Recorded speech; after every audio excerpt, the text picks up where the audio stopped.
토요 새벽 계속 여호수아 말씀에 의하여 우리 함께 은혜 나누는 시간 이어가도록 하겠습니다. 지난 시간 여리고성을 정복한 여호수아의 말씀 제6장 우리가 함께 묵상하였습니다. 성을 정복하는 건데 군사력을 가지고 나가는 것이 아닙니다. 성을 정복하는데 사람의 힘을 가지고 나아가는 것이 아닙니다. 성을 정복하는데 말씀 붙잡고 나아갑니다. 언약궤를 메고 나아갑니다. 세상 관점으로 볼 때 도저히 이해가 안 됩니다. 언약궤를 메고 제사장들이 나팔을 불면서 성을 돈다? 이건 조롱거리였습니다. 그런데 이해가 안 돼도 내 생각과 달라도 이스라엘 사람들이 그 생각 못 했겠습니까? 이거 좀 말이 안 된다. 이거 꼭 이런 거 해야 되나? 그런데 순종합니다. 왜냐하면 주님께서 하라 하시니, 하나님께서 그렇게 명령하시니 그대로 순종합니다. 여리고성은 바로 그 이스라엘 백성들의 순종 때문에 그 말씀 의지하고 나갈 때 그 말씀의 능력으로 정복되게 됩니다. 그래서 여리고성을 이제 이스라엘 백성들이 정복합니다. 그때 하나님께서 딱 한 가지 명령을 내리십니다.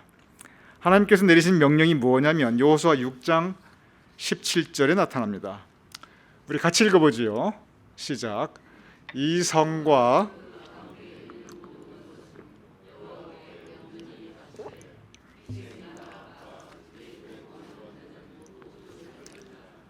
이는 우리가 보낸 사자들을 그가 숨겨주었습니다. 하나님께서 이 명령 한 가지를 주십니다. 이 성과 여리고성입니다. 그 가운데 있는 모든 것, 성 안에 있는 것, 사람이건 가축이든 재물이든 모든 것입니다. 여호와께 온전히 바치되 너희 것이 아니라는 거예요. 라합과 그 가족은 살려주라. 이 부분은 우리가 이미 묵상을 하고 이 부분은 우리가 이미 알고 있는 부분입니다. 그리고 실제로 여호수아가 라합과 그 가족은 모두 다 융숭이 그리고 예우를 갖춰 대접을 해줍니다. 라합은 예수님의 육신의 족보에 당당하게 그 이름이 올라갑니다. 여기서는 기생이라고 딱 나와 있지만 나중에 마태복음으로 가면은 정말 라합 그리고 존경받는 이스라엘 백성들의 인물 중에 한 분입니다. 그런데 그 전에 보면은 모든 것은 여호와께 바치라. 너희 것은 아무것도 없다. 전쟁은 요 근래까지도 요 최근까지도 전쟁을 했다 하면은 항상 전리품이라는 게 있습니다. 그런데 그 당시에 가장 큰 전리품은 역시 사람과 그리고 재산입니다. 사람은 노예로 삼고 그리고 재산은 약탈합니다. 그게 전리품입니다. 그래서 전쟁 끝나면은 옛날 고대 이렇게 이제 부조물들이나 그림이나 이런 걸 보면 전쟁 포로들이 이렇게 묶여서 끌려가고 그 전쟁 포로들은 전부 다 이제 노예로 팔려갑니다. 그 다음에 술에다가 이것저것 다 싣고 옵니다. 그 약탈물입니다. 그리고 그 정복주의 가축이나 이런 것도 다 묶어서 다 끌고 옵니다. 다 전리품들입니다. 그런데 여기 보면은 그 모든 것들은 여호와께 바치라, 즉 전리품 없다는 겁니다. 아무것도 손대지 말고 모든 것 하나님께 바치라. 바로 이 명령이 있고 전투에서 승리하고 그렇게 여리고성을 정복한 다음에 그 다음에 아이성이라는 곳을 정복합니다. 여리고성을 정복했으니 이 아이성 규모도 작고 이건 문제도 아니다. 사기충천해가지고 곧바로 진격합니다. 그런데 그 결과가 놀랍습니다. 아이성 아주 쉽게 생각하고 공격했는데 그 결과가 7장 4절에서 5절입니다. 백성 중 3,000명쯤 그리로 올라갔다가 아이 사람 앞에서 도망하니 전투가 벌어졌는데 승리는 고사하고 패배하서 도망합니다. 그래서 아이 사람들이 그들을 36명쯤 쳐 죽이고 성문 앞에서 스바림까지 쫓아가 내려가는 비탈에서 쳤으므로 백성의 마음이 녹아 물같이 된지라. 완전히 패배합니다. 그래서 그 마음이 녹아 물같이 된지라. 이거 다 끝났다. 이거 가나안 땅에 우리가 앞으로 어떻게 살아갈 수 있는가? 졌습니다. 여기에서 이스라엘 백성들의 신앙의 질문이 일어납니다. 왜 우리가 전쟁에서 졌는가? 하나님의 말씀이 있습니다. 7장 11절입니다. 이스라엘이 범죄하여 내가 그들에게 명령한 나의 언약을 어겼으며, 이 부분입니다. 내가 그들에게 명령한 나의 언약을 어겼으며, 하나님의 언약은 뭐냐면 전리품 없다는 거예요. 너희 것 아무것도 없다는 거예요. 그런데 그들이 온전히 바친 물건을 가져가고 도둑질하여 속이고 그것을 그들의 물건 가운데 두었느니라. 즉 하나님의 말씀에 순종하지 않고 전리품을 가져갔다는 거예요. 전리품 아무것도 없다. 사람이든 가축이든 재물이든 손대지 말라고 했는데, 그런데 그것을 그들의 물건들 가운데 두었느니라. 전리품을 그들의 재산 가운데 함께 두었느니라. 그 말씀입니다.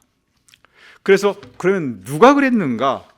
제비뽑기를 하게 됩니다. 여호수아 7장 20절입니다.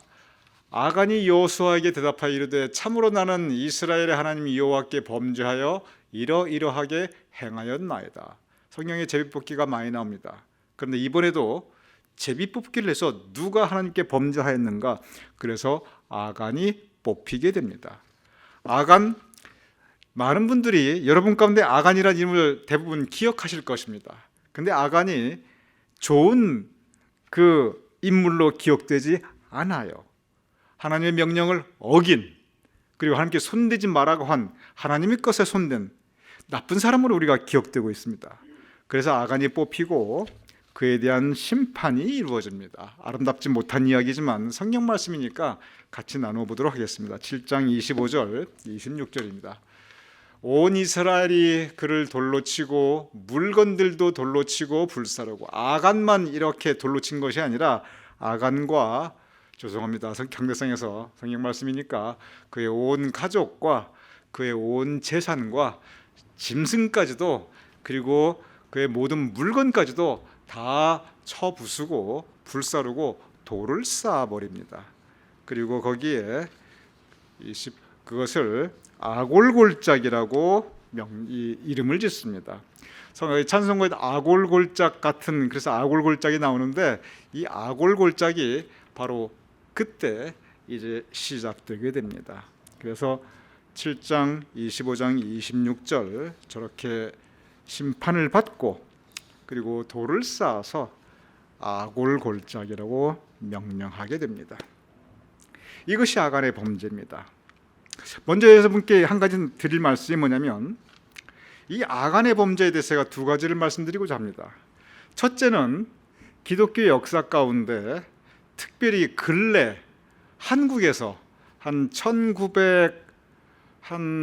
제가 생각할 때는 한 60년대 이후부터 한 1980년대 한 20-30년 동안 가장 많이 악용된 성경 규절 중에 하나가 바로 이 부분 아간의 범죄입니다. 그래서 이 아간의 범죄가 이 성경 규절이 어떻게 악용되었는가를 좀 이렇게 말씀드리고, 그럼 이 아간의 범죄의 진정한 신앙적인 교훈이 무엇인가, 그 부분을 함께 말씀 나누도록 하겠습니다.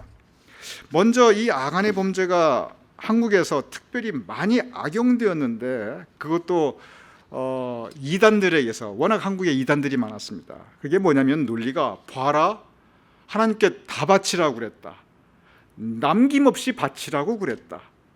그러니 이 이단들이, 또는 좀 이상한 교회 목사님들이, 여러분 재산 우리가 지금 이런 일을 하니까 여기에 다 바쳐라, 주로 선교라든지 또는 성전 건축이라든지 명분은 좋아 보여요. 이단들이 다 명분들은 좋지요. 그런데 문제는 뭐냐면, 여러분이 가지고 있는 재산 바쳐라, 다 바쳐라, 남김없이 바쳐라. 만약에 그렇지 않으면 아간을 봐라, 아간처럼 벌 받는다. 이게 굉장히 많았습니다. 그런데 여러분, 아간의 범죄를 보면 처음부터 이게 아간이 자기 게 아니에요. 이 부분이 중요합니다. 자기가 아닌 것에 손을 댄 거예요. 자기 것이 아닌 거예요. 아간에게 이스라엘 백성이 가지고 있는 것을 다 바쳐라, 이게 아니었고, 이 명령은 여리고 성을 정복할 때 너희들 것이 아니니까 그 전리품에 손을 대지 말라. 그런데 이 부분이 하나님의 전에 다시 말씀드립니다. 이단들입니다. 보통 제대로 교육받은 목사님이나 제대로 된 정통교회에서는 그렇게 가르치지 않아요. 이 부분에 대한 폐해가 너무너무 많았어요. 그래서 폐가 망신해가지고 온 그냥 가족이 깨지고 한 가정들이 몰락한 게 한두 가지가 아닙니다. 아간의 범죄를 받아 다 가지고 와라. 그래서 한국의 이단들이 힘을 가졌던 이유가 뭐냐면 이런 식으로 많은 사람들이 재산을 갖다가 송두리째 가지고 왔어요. 그러다 보니까 못도 세우고 통일교처럼 막 할 수 있었던 거죠. 이러한 폐해가 있고, 그래서 우리가 말씀을 바로 알고 바로 믿고 그리고 바로 살아야 됩니다. 말씀도 잘못 악용되고 잘못 배우면은 이게 삶에 그리고 내 가정, 이 사회에 도움이 되는 게 아니라 오히려 엄청난 폐해와 파괴적인 것을 가져오게 돼요. 그럼 이것의 진정한 이 말씀의 의미가 무엇이냐는 거죠. 이 아간의 범죄. 우리가 그 배경을 좀 볼 수가 있습니다. 지금 이 여호수아인데 여호수아 전체 과정은 광야 생활을 끝내고 가나안 땅으로 들어가서 가나안 땅을 정복해 나가는 과정입니다. 요단강을 건너서 가나안 땅으로 건너갔는데, 즉 요단강을 건너가는 것이 이스라엘 백성들이 가나안 땅으로 간 맨 첫 번째 단계였어요. 그런데 요단강을 어떻게 건넜습니까? 홍수가 나가지고 강이 막 넘쳤어요. 그런데 그 앞에 그대로 가면 분명히 빠져 죽는 게 분명한데, 지금이야 조그만 개울이지요. 그때도 개울이었겠냐고요. 더군다나 홍수에 강둑이 넘친다고 되어 있는데 그대로 가면 빠져 죽습니다. 근데 언약궤를 메고 그대로 들어가라? 죽으라 얘기예요. 그런데 순종합니다.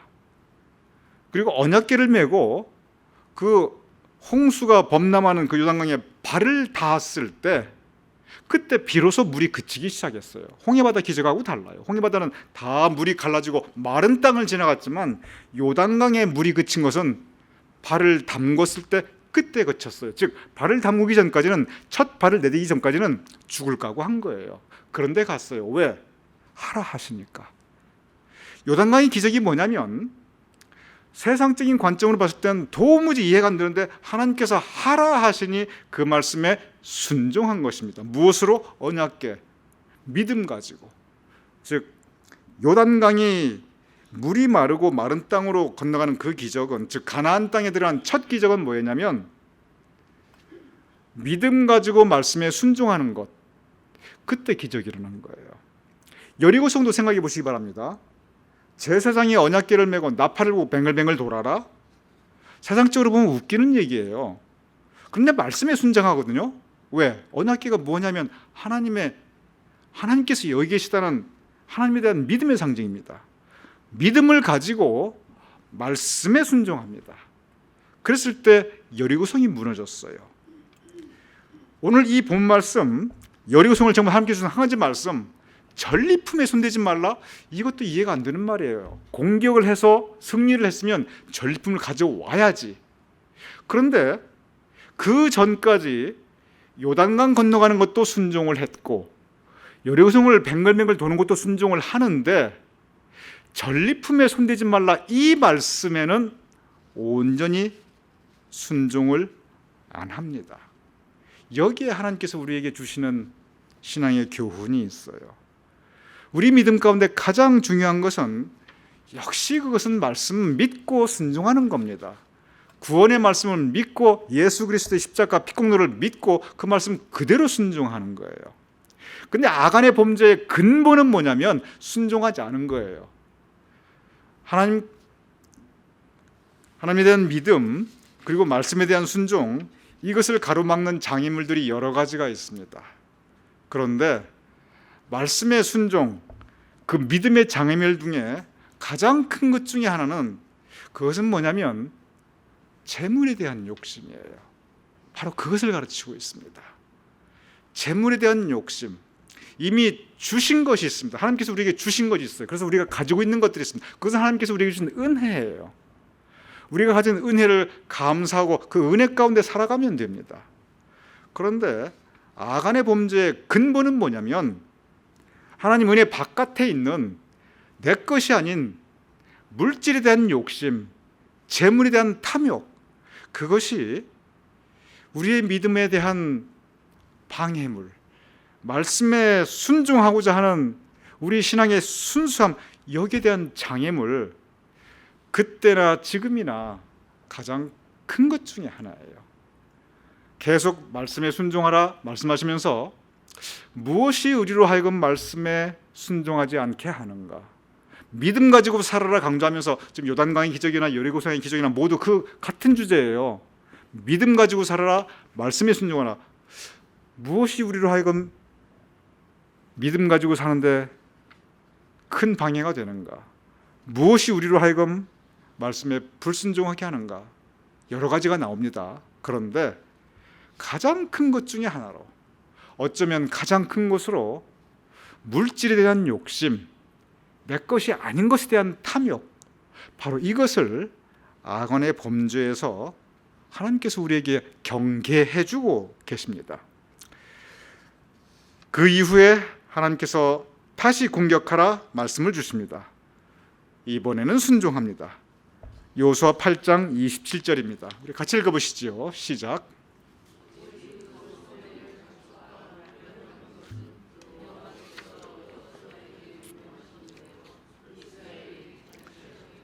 다시 공격합니다. 그런데 이때 나오는 말씀은 승리하였다 이렇게 나오는 것이 아니라 여호와께서 여호수아에게 명령하신 대로, 즉 이때는 하나님의 말씀 그 명령에 순종하게 됩니다. 여호수아가 이 일을 자손 대대로 기억하게 하고자 생각합니다. 그래서 어떻게 하냐면 8장 32절, 우리 오늘 마지막 성경 말씀인데 다 같이 읽어보겠습니다. 시작. 여호수아가 거기서 모세가 기록한 율법을 이스라엘 자손의 목전에서 그 돌에 기록하며, 거기서 바로 그 자리에서 이제 돌을 세웁니다. 돌판에 율법을 기록합니다. 그러면서 경계합니다. 우리에게 말씀이 있다, 그 말씀에 순종하자. 요단강이나 여리고성에서 말씀이 주어졌을 때 그 말씀에 불순종하게 할 수도 있었던 것은 뭐냐면, 야, 이거 내 생각과 다르다, 이거 세상적인 관점에서 보면 웃기는 일이다. 여러분, 이런 거 말씀에 순종하는데 상당히 큰 장애물이 됩니다. 왜냐하면 내 생각, 내 주장, 언제나 이게 앞서게 되거든요. 근데 그거 내려놓았을 때 요단강의 기적, 여리고성의 기적 일어났어요. 아이성에 있었던 아간의 범죄는 말씀에 대한 순종, 다시 하나님께서 강조하시는데, 이번에는 사람의 생각, 그리고 세상 사람들 볼 때 이거 웃긴다, 그게 아니고 사람 내면에, 누구의 내면에 다 같이 있는, 우리 마음속에 누구나 다 가지고 있어요. 가지고 있는 바로 그 욕심에 대한 것, 이 부분을 경계하는 겁니다. 그리고 거기에 대해서 여호수아가 돌을 세워서 우리 그래도 말씀에 순종하자, 우리 마음의 욕심과 탐욕 우리 절제하고 내려놓고 믿음으로 살고 주신 은혜에 감사하며 살자. 그것이 여호수아가 이스라엘 백성에게 신앙적으로, 영적으로 다시 가르친 말씀입니다. 이 말씀이 오늘 우리에게도 동일한 교훈이 되어서 우리 말씀 따라 살 수 있는, 그리고 믿음 가지고 주님께 순종하며 살 수 있는 우리 모두가 될 수 있기를 주님의 이름으로 축원합니다.